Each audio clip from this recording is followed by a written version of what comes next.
Hello Hindi medium academy में आप सभी का स्वागत है। आज इस वीडियो में हम गणित कक्षा 9 की जो एनसीईआरटी है, जो उसका अध्याय 3 है यानी कि निर्देशांक ज्यामिति, इसके कुछ महत्वपूर्ण प्रश्नों को देखने वाले हैं। और अगर आपको इस चैप्टर में कहीं कोई दिक्कत है तो ये पूरा चैप्टर मैंने आपको बहुत ही अच्छे से पढ़ाया था, हर एक कॉन्सेप्ट काफ़ी अच्छे से क्लियर किया था। उस पूरे चैप्टर की जो प्लेलिस्ट है उसका लिंक इस वीडियो के डिस्क्रिप्शन में है, अगर आपको देखना है, आपको कोई दिक्कत तो आप देख सकते हो। चलिए शुरुआत करते हैं यहाँ पे पहले प्रश्न से। देखो जो यहाँ पे पहला प्रश्न है, इसमें हमें एक बिंदु दिया गया है जिसके निर्देशांक हमें बताए गए हैं 4, -3। अब जो ये बिंदु है इसका हमें भुज और कोटि बताना है।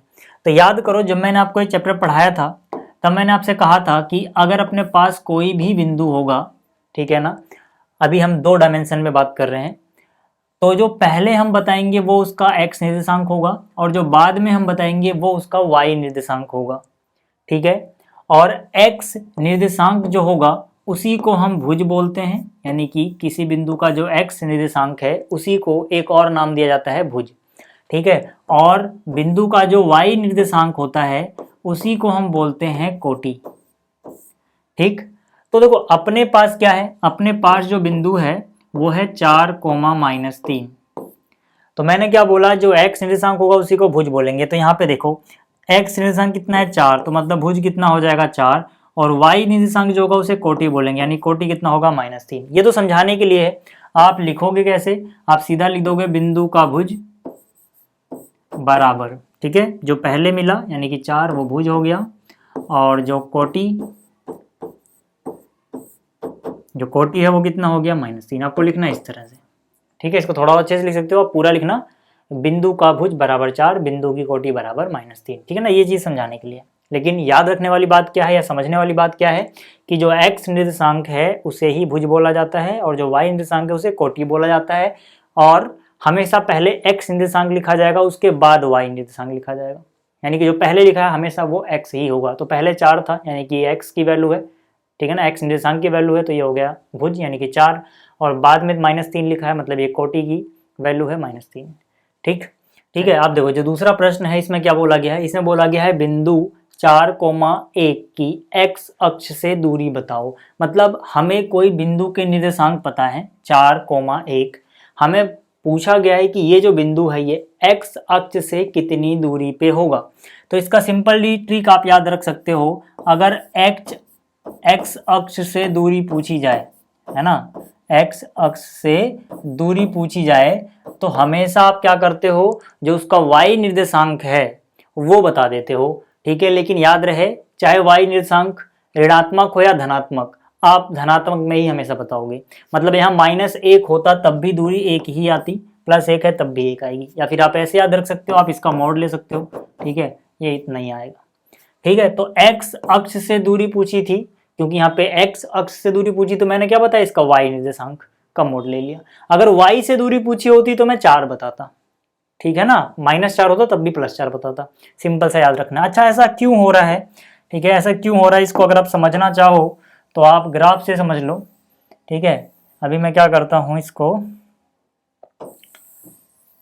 थोड़ा साइड रख देता हूँ, ठीक है। आप ग्राफ से समझो कि ऐसा क्यों हो रहा है। देखो अगर मैं जो मुझे बिंदु बताया गया इसको लोकेट करूँ यहाँ पे, ठीक है ना, ग्राफ के ऊपर दर्शाऊं अगर इसको, तो क्या होगा कि x 4 है, y 1 है, x पहले 4 पे गए, y 1 यानी 1 ऊपर आ गए, यानी यहाँ पर जो बिंदु है इसके निर्देशांक होंगे 4, 1, ठीक है ना, ये वो बिंदु है।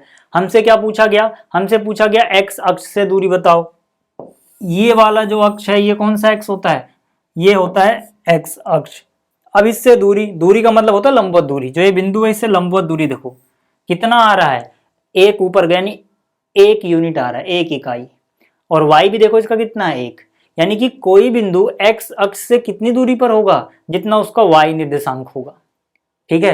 मैंने यहाँ पे मोड लिया था, मैंने कहा था अगर -1 होगा तब भी हम दूरी +1 में ही बताएंगे। मान लो अगर ये बिंदु नीचे होता यहाँ पर तो फिर से हमें 1 नीचे चलना पड़ता, लेकिन तब इसके निर्देशांक हो जाते 4, -1 अगर ये नीचे होता तो।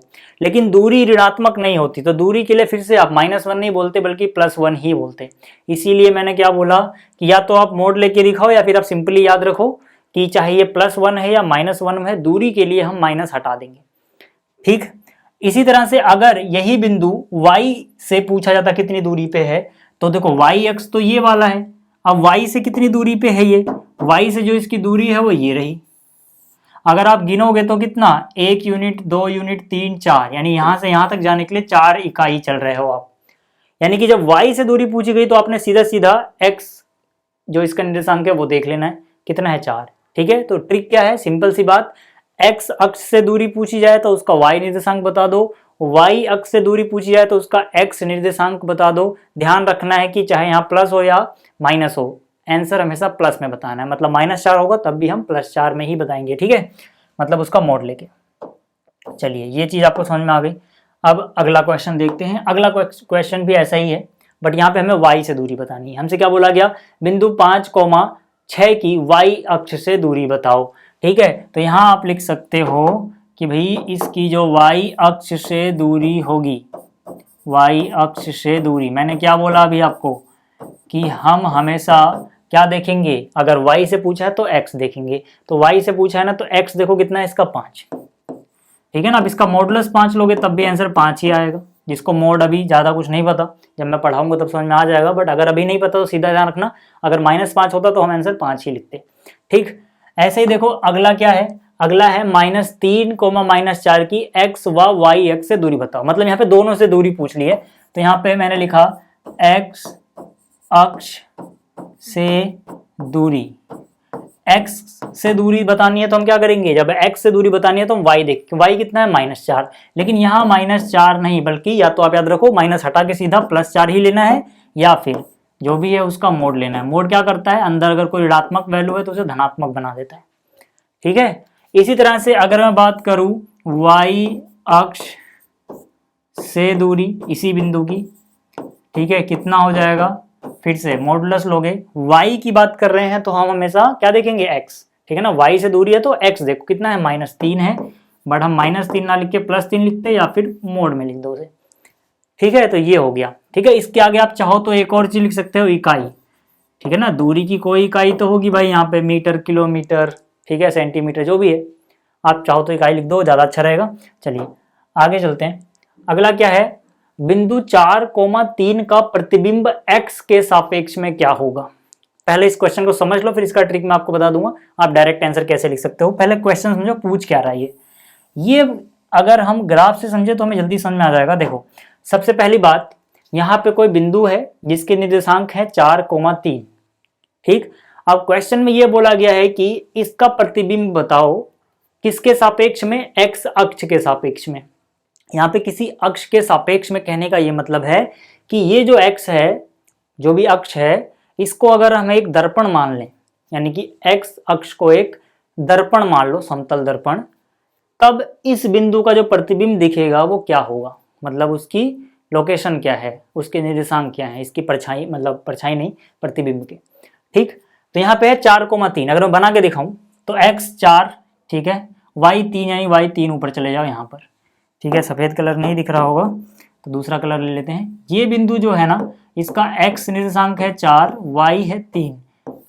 अब क्या बोला गया था, इसका प्रतिबिंब कहाँ बनेगा, कब, जब हम x के सापेक्ष में, x के सापेक्ष में का मतलब x को आपको शीशा मान लेना, मतलब दर्पण मान लेना है, शीशा नहीं।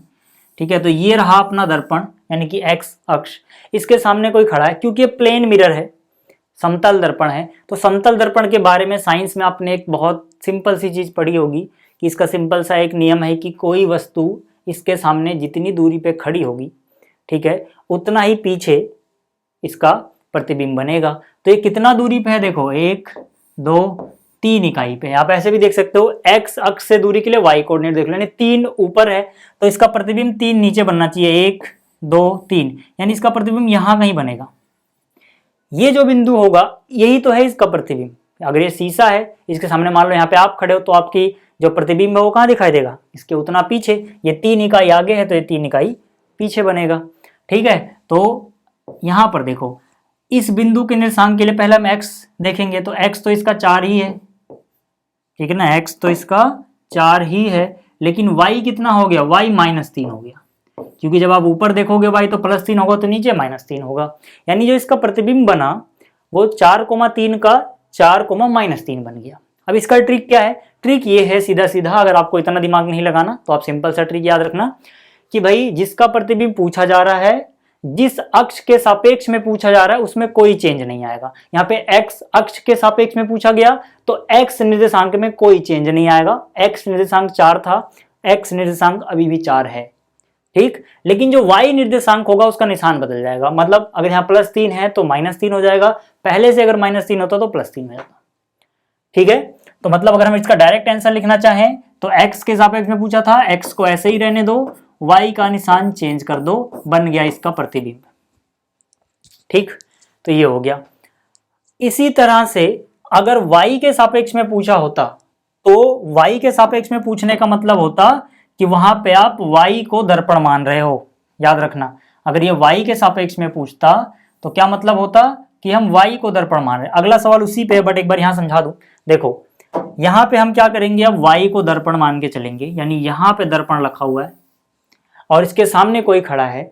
जाहिर सी बात है, अब यहां खड़ा है, दर्पण यहां है तो प्रतिबिंब पीछे बनेगा। कितना पीछे, 1 2 3 4 इकाई है, या फिर आप ऐसे देख लो y से दूरी है तो x देखो कितना, ये 4 इकाई आगे है तो ये 4 इकाई पीछे बनेगा, 1 2 3 4, ठीक है। यानी यहाँ पर तो मतलब इसका x बदल गया, पहले x था +4, अब x हो गया -4, लेकिन y नहीं बदला। इधर से देखोगे y 3, इधर से भी देखोगे 3।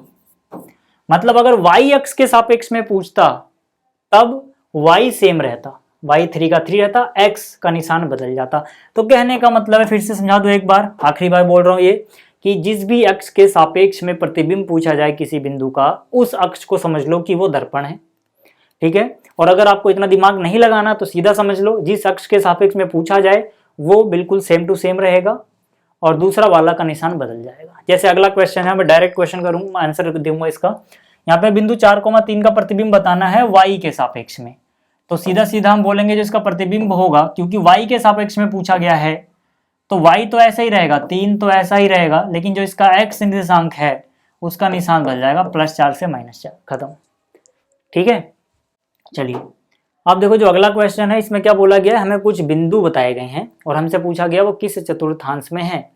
तो या तो आपको डायरेक्ट याद हो कि भाई जो ये अपना पहला चतुर्थांश होता है, ये दूसरा चतुर्थांश होता है, ये तीसरा चतुर्थांश होता है, ये चौथा होता है, इसमें कौन कौन कहाँ कहाँ क्या होता है।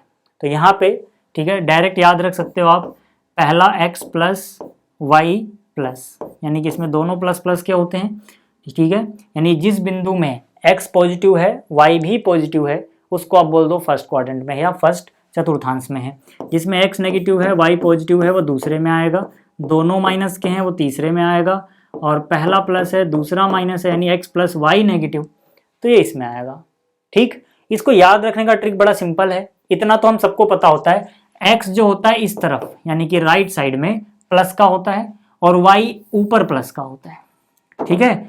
और जो x है वो लेफ्ट में माइनस का होता है और y नीचे माइनस का होता है। तो देख लो कौन सा हिस्सा किसके बीच में पड़ रहा है, बस इतना याद रखना, पहले x को देखना है फिर y को देखना है।